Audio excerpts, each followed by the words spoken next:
नमस्कार। आप सब लोग और हम सब लोग भी, पूरे देशवासी इस बात की प्रतीक्षा कर रहे हैं कि ऑपरेशन सिंदूर का पार्ट 2 कब शुरू होगा। वैसे तो कहने के लिए हमारी सरकार ने और सेना ने ये कहा है कि इसको पॉज किया गया है, ख़त्म नहीं किया है। हम भी जानते हैं कि पॉज किया गया है, लेकिन इसके बाद फिर से शुरू होगा। इसका मतलब तो यही है, पॉज किसी चीज़ को इसलिए किया जाता है कि वो कुछ समय के लिए अस्थायी तौर पर उसको रोका जा रहा है, लेकिन फिर उसे कभी शुरू भी तो होना होता है। खैर, इसके बारे में तो हमें और आपको कोई सूचना दी नहीं जाएगी, जब होना होगा हो जाएगा। लेकिन पाकिस्तान से एक रिपोर्ट आई है जिसके आंकड़े मेरे पास आए हैं। बड़ी खतरनाक रिपोर्ट है। पाकिस्तान अगले 1 साल के भीतर भीतर इतना कमज़ोर और इतना खोखला होने जा रहा है कि शायद उसका इसके बाद उठ पाना संभव नहीं होगा। और शायद यही वजह है कि इस रिपोर्ट के आंकड़े अभी तक सार्वजनिक नहीं हुए हैं। पाकिस्तान के कुछ अखबारों ने यह रिपोर्ट छापी है, और जब मैंने इसके बारे में गहन रिसर्च करनी शुरू की तब जाकर ये आंकड़े मेरे सामने आए। अभी भारत के अखबारों ने भी इस पर रिपोर्ट नहीं छापी है। एक रिपोर्ट आज के अखबार में इंडियन एक्सप्रेस ने जरूर छापी है कि भारत ने जो है चिनाब का पानी रोक दिया है और उसकी वजह से वहां नुकसान हो रहा है। लेकिन ओवरऑल जो इंपैक्ट भारत का सिंधु जल समझौते को समाप्त करने का जो ऐलान किया गया और उस पर इंप्लीमेंटेशन शुरू हुआ है, उस पर अनुपालन शुरू हुआ है, उसका क्या असर हुआ है, ये व्यापक रिपोर्ट अभी तक नहीं आई है।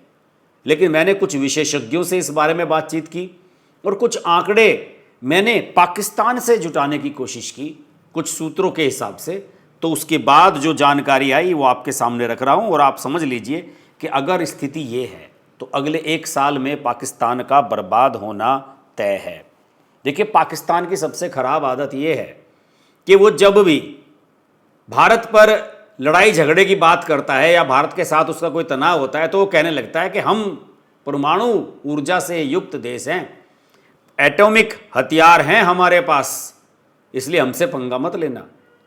और इस बार ऑपरेशन सिंदूर में वो किया गया कि जहां पर भारत को यह लग रहा था, जिसे कहते हैं ना कि दूर की सोच, जहां पर भारत को यह लग रहा था कि पाकिस्तान परमाणु हथियार का इस्तेमाल करने की धमकी दे रहा है और कहीं कर ना दे, उसके उसी ठिकाने को नष्ट किया गया। जब हमने पिछले दिनों एनालिसिस किए ऑपरेशन सिंदूर के, उस दौरान यह उभर कर सामने आया कि पाकिस्तान ने जहां पर अपनी एटॉमिक एनर्जी को सेव किया हुआ था, जहां पर उसके हथियार थे, जहां पर उसका उनसे अटैच्ड कंपोनेंट्स रखे गए थे, उस पूरे ढांचे को भारत ने जबरदस्त नुकसान पहुंचाया है। और जैसे कि अभी गृह मंत्री अमित शाह ने एक बयान में कहा भी है कि पाकिस्तान को हमने इस हिसाब से नुकसान पहुंचाया है कि संभलने में 4-5 साल लग जाएंगे। हो सकता है कि अमित शाह कुछ ज़्यादा कह रहे हो, लेकिन 1-2 साल तो कम से कम लगने वाला है। और इस अगले 1-2 साल में भारत पाकिस्तान को आर्थिक रूप से पूरा कंगाल कर देगा, चौपट कर देगा, ये पूरी रिपोर्ट बताती है। देखिए, मेरा मानना है इस रिपोर्ट को पढ़ने के बाद कि भारत को पाकिस्तान पर हमला करने की, लड़ाई करने की कोई आवश्यकता नहीं है। पाकिस्तान इतना कमजोर अगले 1 साल में, 1.5 साल में होने वाला है सिंधु जल समझौते की वजह से ही, कि वो घुटनों पर आएगा और उसे टेबल पर बैठकर हमारी शर्तों पर सारी चीजें मंजूर करनी पड़ेंगी। इससे खराब स्थिति पाकिस्तान के लिए नहीं हो सकती। सिंधु नदी प्रणाली प्राधिकरण, जिसको IRSA कहते हैं, उसने चिनाब नदी के प्रवाह को अचानक कम कर दिया है। देखिए, आप सब लोग जानते हैं कि जो सिंधु जल समझौता है, जिसे कहते हैं कि सिंधु बेसिन, उसमें 5 नदियां कवर होती हैं, सिंधु, झेलम, चिनाब, रावी और सतलुज। ये सब की सब हिमालय से ऊपर से निकलती हैं, बर्फीले ग्लेशियर से, और भारत से होती हुई, कुछ पीओके से होती हुई पाकिस्तान में चली जाती हैं। सबका भारत से कुछ न कुछ कनेक्शन है। जल प्रवाह हमारी तरफ से उनकी तरफ है। अगर हम जल प्रवाह रोक देंगे तो आगे एक बूंद पानी की नहीं जाएगी, अगर हम सारा पानी छोड़ देंगे तो आगे बाढ़ आ जाएगी। ये है। और इसमें जिस IRSA का मैंने जिक्र किया है, सिंधु नदी प्राधिकरण, इसमें एक सिस्टम था कि समझौते के तहत हम कोई भी अगर डिसीजन लेते थे तो हमें पहले आगे फॉरवर्ड करना पड़ता था उसको पाकिस्तान को, पाकिस्तान की अथॉरिटीज़ को, कि भाई ऐसा है कि हम पानी रोकेंगे 10 दिन के लिए, क्योंकि हमें इसमें से गाद निकालनी है, जो मिट्टी और रेत जम जाता है नदियों के नीचे, कि हमको उसको निकालना है। बड़ी बड़ी मशीनों से उसको निकाला जाता है। 10 दिन 15 दिन ये काम चलता था, हर साल रूटीन होता था। तो आगे वाले तैयार रहते थे कि यार अब पानी जो है 15 दिन नहीं आएगा, 15 दिन बाद आएगा। उसी हिसाब से अपनी खेती, अपनी बुआई, वो सब एडजस्ट कर लेते थे। अब भारत कुछ नहीं कर रहा है। अब जब मर्जी इस पानी को रोक दिया जा रहा है। और जो कल का आंकड़ा है दोस्तों मेरे सामने जो आया, जम्मू कश्मीर का जो अखनूर का इलाका है, वो तो भारत के अंदर ही पड़ता है। वहां पर जहां ये चिनाब नदी 25 से 30 फुट की हाइट पर बहती थी, पानी का जो इतना लंबा इसमें अंदर वो था, गहराई इसकी 25 से 30 फुट, 1.5 से 2 फुट रह गई है पिछले 1 दिन में, पिछले 2 दिन में। और इसकी वजह यह है कि पानी रोका गया है। 35,000 क्यूसेक से उसे घटाकर 31,000 पर ले आया गया है केवल, यानी कि 3100 पर ले आया गया है, यानी कि 90% की गिरावट। कहां 35,000 क्यूसेक छोड़ा जा रहा था, कहां केवल 3100 क्यूसेक छोड़ा जा रहा है, यानी कि 90% की गिरावट आई है और तबाही मच गई है पाकिस्तान में। किसी भी नदी में 1.5-2 फुट पानी होता है, उसमें तो जानवर भी नहीं नहा पाते। और इस समय पाकिस्तान में जो खरीफ की एडवांस फसल है, पहली फसल होती है जो जून तक बोई जाती है, उसकी बुआई हो रही है, और फिर जून के बाद जो सितंबर तक होगी वो दूसरी होगी। लेकिन इस समय बुआई जबरदस्त तरीके से चल रही थी और उस पर भयंकर असर पड़ा है। इसमें जो है गन्ना है, चावल है, मक्का है, कपास है, उसके बाद दालें और तिलहन, इन सब की भी बुआई होती है। बड़ा इसका व्यापक असर पड़ा है। और भारत ने इसके पीछे जो तर्क दिया है, वो तर्क यह है कि हमारी 3 परियोजनाएं हैं जहां से हम हाइड्रो इलेक्ट्रिक पैदा करते हैं, वहां से हाइड्रो प्लांट्स हैं हमारे। वो हैं 1000 मेगावाट वाला एक है, 900 मेगावाट वाला एक है, और 690 मेगावाट वाला एक है। 3 प्लांट हैं जिन्हें पाकुल डैम कहते हैं, बगलीहार डैम कहते हैं और सलाल डैम कहते हैं।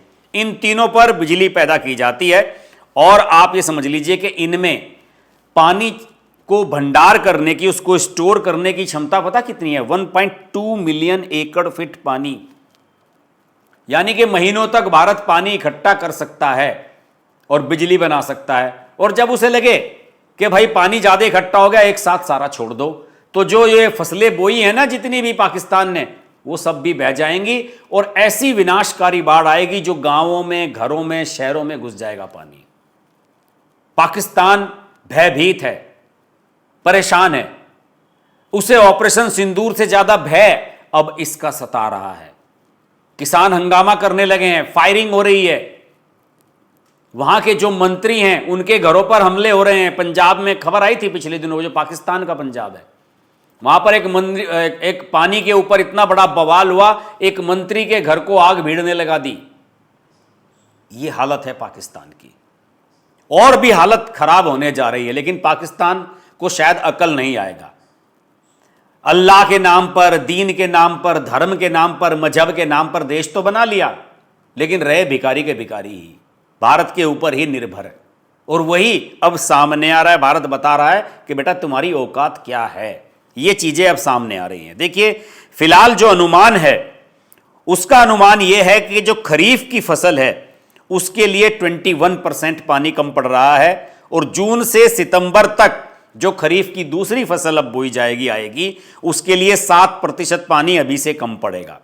पाकिस्तान ने अपने किसानों को चेतावनी जारी करनी शुरू कर दी है। ये अखबारों में खबर छपी है वहां के, कि भाई आने वाले समय में ऐसा भी हो सकता है कि अचानक से, अब तो सूखा है, 62 जिले सूखे डिक्लेयर कर दिए गए हैं पाकिस्तान के, और हो सकता है कि आने वाले समय में इन जिलों में आपको बाढ़ देखने के लिए मिले।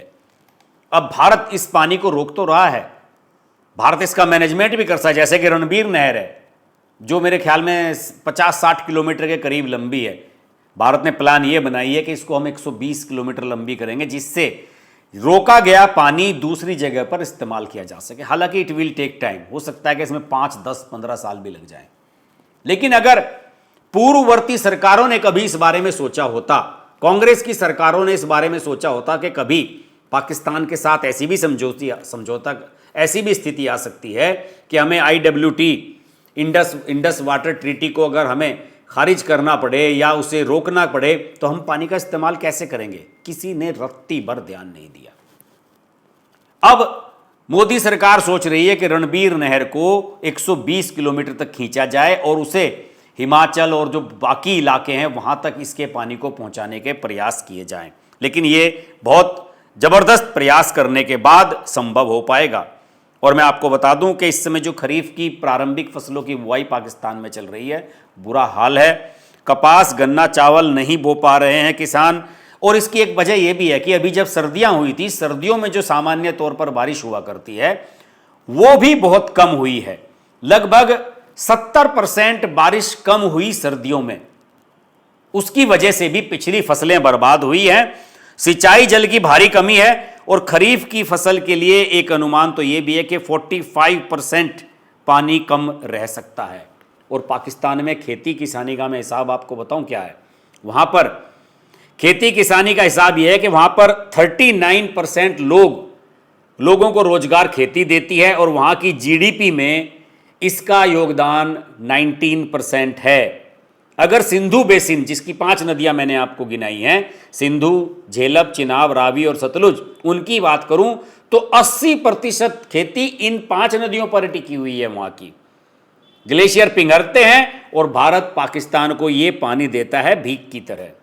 लेकिन इस बार बताया जाता है कि ग्लेशियर्स में बर्फबारी भी ऊपर कम हुई है और उसकी वजह से पानी का प्रवाह ऑलरेडी कम है। तो भारत को अगर पानी अपने पास रोकना है तो ज़्यादा समस्या नहीं आने वाली है। इतना फ्लो है नहीं, आराम आराम से रोकते रहिए, बिजली बनाते रहिए और जब फालतू लगे पानी तो पाकिस्तान को बहा दीजिए उसमें। ये पॉलिसी इस समय मुझे साफ नज़र आ रही है। रबी की जो फसल हुई थी, जो सर्दियों में होती हैं फसलें, उनको भी भारी नुकसान हुआ। गेहूं के उत्पादन में 30 से 35% तक की कमी आई पाकिस्तान में। गन्ने का प्रोडक्शन 50% पर रह गया। कपास 33% हो गया। $2 बिलियन से अधिक की कपास पाकिस्तान को इंपोर्ट करनी पड़ी, क्योंकि वहां की टेक्सटाइल इंडस्ट्री, जो पाकिस्तान की कपड़ा उद्योग है, वो 60% इसी पे निर्भर है। और पाकिस्तान का जो एक्सपोर्ट है उसमें 60% का योगदान वहां की टेक्सटाइल इंडस्ट्री देती है। तो पाकिस्तान, आप समझ सकते हैं कि अपने यहां कपड़ा बनाने के लिए कपास बाहर से मंगवा रहा है। और कभी कपास यहां पर इतनी होती थी कि कपास भारत भी पाकिस्तान से मंगवा लेता था। यह स्थिति है आज। और 3.14 मिलियन टन गेहूं का आयात करना पड़ा है। और इससे असर कैसे होता है? इससे असर यह होता है कि खेती खराब हुई, लोग बेरोजगार हुए, आपको बाहर से गेहूं मंगाना पड़ा, जो कि यहाँ महंगा मिलेगा, महंगा बिकेगा लोगों को।